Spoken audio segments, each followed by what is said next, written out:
समझ नहीं आ रहा शुरू कैसे करूं। चलो शुरू वहाँ से करते हैं जहाँ कुछ लोग होते हैं जो इवोल्यूशन को डिनाई करते हैं, और कई लोग तो ऐसे भी हैं जो कि पृथ्वी की असली उम्र को डिनाई करते हैं। लोग कहते हैं कि इवोल्यूशन तो हो ही नहीं सकती।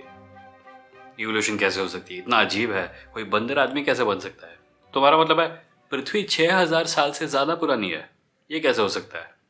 इन्हें यंग अर्थ क्रिएशनिस्ट कहते हैं, एवोल्यूशन डिनायर्स कहते हैं।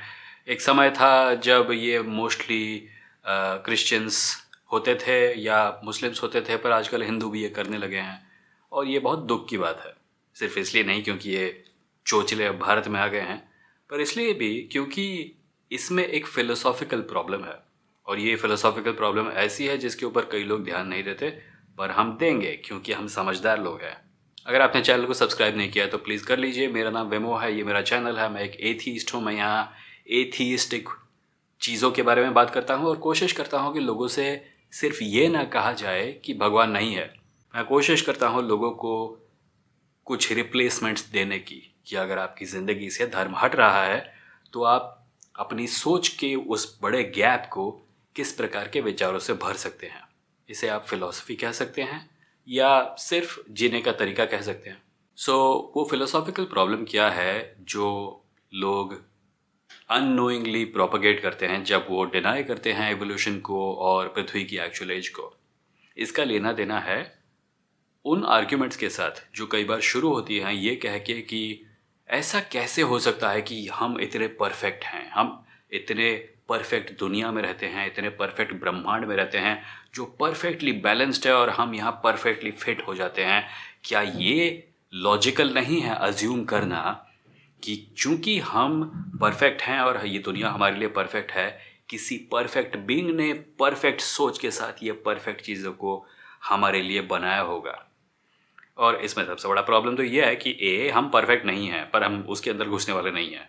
हम फिर कभी उसके बारे में बात करेंगे। हम परफेक्ट नहीं हैं। अगर मैं आपको बोलूं कि ह्यूमन बॉडी को रीडिज़ाइन करो तो आप 25 चीज़ें निकाल पाएंगे। मोस्टली बीमारियों से प्रतिरोधक क्षमता हमारी ज़्यादा होनी चाहिए, उसके बारे में बात करेंगे। पर हो सकता है कुछ और चीज़ों के बारे में बात करें। कई लोग मेल टेस्टिकल्स को एक डिज़ाइन फ्लॉ मानते हैं, और मैं उनसे एग्री करता हूँ। पर जो ज़्यादा बड़ी प्रॉब्लम है वो ये है कि जब हम कहते हैं कि ये दुनिया परफेक्ट कैसे हो गई, हम ये अज्यूम नहीं कर रहे होते कि दुनिया एक डब्बे के अंदर से रेडीमेड बन कर निकली है। हम इस बात को अकाउंट में नहीं लेते हैं कि दुनिया जिस प्रकार की आज है, हम जिस प्रकार के आज हैं, ब्रह्मांड जिस रूप में आज है, उसको, पृथ्वी को और हमें इस रूप में पहुंचने में समय लगा। राइट, बहुत समय लगा। पृथ्वी पर इंसान लाखों साल से हैं, कम से कम इस मॉडर्न रूप में जिसको आज हम इंसान कहते हैं, ये स्वरूप लाखों साल से है पृथ्वी पर। और इस स्वरूप के आने से पहले पृथ्वी पर जीवन करोड़ों साल से था, और उसके आने से कई पहले पृथ्वी को इस रूप में आने से पहले भी कई बिलियंस ऑफ साल लगे, और पृथ्वी के पैदा होने से पहले भी ब्रह्मांड जिस रूप में था तब उसको उस रूप में पहुंचने में भी बिलियंस ऑफ ईयर्स लगे। ऐसा नहीं है कि ये ब्रह्मांड, पृथ्वी और हम डब्बे से निकल के रेडीमेड टेबल पर रख दिए गए। ऐसा होता तो हो सकता है उन लोगों की बात में थोड़ा बहुत दम होता जो कहते हैं कि किसी परफेक्ट बीइंग ने इंटेलिजेंस का इस्तेमाल करके हमें ऐसा बनाया होगा, पर ऐसा नहीं है। और ये हम जानते हैं। हम जानते हैं कि इवोल्यूशन सच है। हम जानते हैं पृथ्वी 3.8 से 4 बिलियन साल पुरानी है। हम जानते हैं कि ब्रह्मांड 13 से 14 बिलियन साल पुराना है, कम से कम बिग बैंग से लेकर अब तक के समय को अगर देखें तो। हम ये चीज़ें जानते हैं, ये वेल एस्टैब्लिश्ड साइंटिफिक फैक्ट्स हैं, और ये फैक्ट्स हज़म उन्हें नहीं होते जिनका वर्ल्ड व्यू ये डिक्टेट करता है कि परफेक्शन या प्रिज्यूम्ड परफेक्शन को किसी परफेक्टली इंटेलिजेंट बीइंग ने ही बनाया हो सकता है। और ये करके जो फिलोसॉफिकल प्रॉब्लम हम बनाते हैं वो असल में थोड़ा सा काउंटर इंटुइटिव है। क्योंकि आपको धार्मिक लोग हमेशा ये नहीं कहते कि तुम पूर्वजों का अपमान कर रहे हो धर्म को फॉलो ना करके, कि तुम हमारे पूर्वजों का डिसरेस्पेक्ट कर रहे हो या उनको नकार रहे हो वगैरह वगैरह। हम वो नहीं कर रहे हैं। हम असल में पूर्वजों को रिस्पेक्ट दे रहे हैं, असली पूर्वजों को।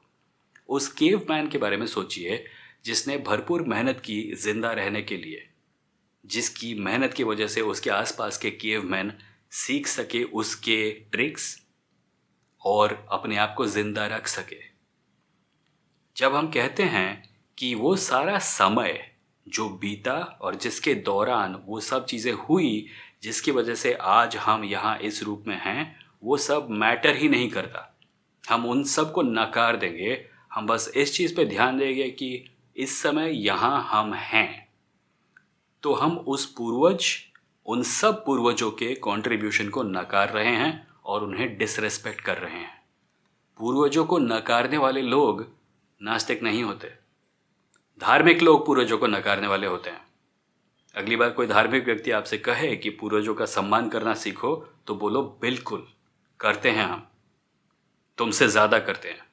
सोच के देखिए, पृथ्वी जिस रूप में आज है उस रूप में हमेशा नहीं थी। एक समय ऐसा था जब हम पृथ्वी पे जिंदा नहीं रह पाते, इसलिए क्योंकि डायनासोर हमें चट कर जाते, और उससे पहले एक ऐसा समय भी था जब पृथ्वी की हवा में हम सांस भी नहीं ले पाते।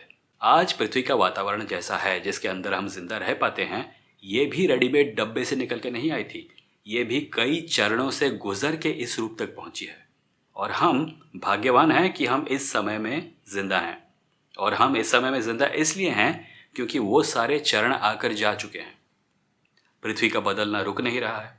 हो सकता है एक ऐसा समय आए जब पृथ्वी की हवा हमारे लायक नहीं हो, हवा पानी सब कुछ हमारे लायक नहीं हो, और हो सकता है उस समय हमारा लोप हो जाए, हम एक्सटिंक्ट हो जाए। और हो सकता है उस समय पृथ्वी पर कोई ऐसा जीव हो जो कि उस जहरीली हवा में, उस भविष्य की जहरीली हवा में सांस लेने लायक हो, और वो अपने आसपास देखे और पूछे ये सब परफेक्टली मेरे लिए डिज़ाइन कैसे है, ज़रूर किसी ने सोच समझ के इसको मेरे लिए बनाया होगा। और जब वो ऐसा करेगा, अगर वो ऐसा करेगा, तो वो भी वही गलती कर रहा होगा जो हम आज कर रहे हैं, धर्मों के चंगुल में फंस के। वो हमें नकार रहा होगा उसी प्रकार जैसे हम अपने असली पूर्वजों को नकार रहे हैं। हम वो कृतघ्न स्पीशीज हैं जो अपने पूर्वजों का कॉन्स्टेंटली अपमान करती है अपने धर्मों का इस्तेमाल करके, और इसका फल ये होगा कि हमारे वंशज उसी प्रकार का अपमान हमारा करेंगे।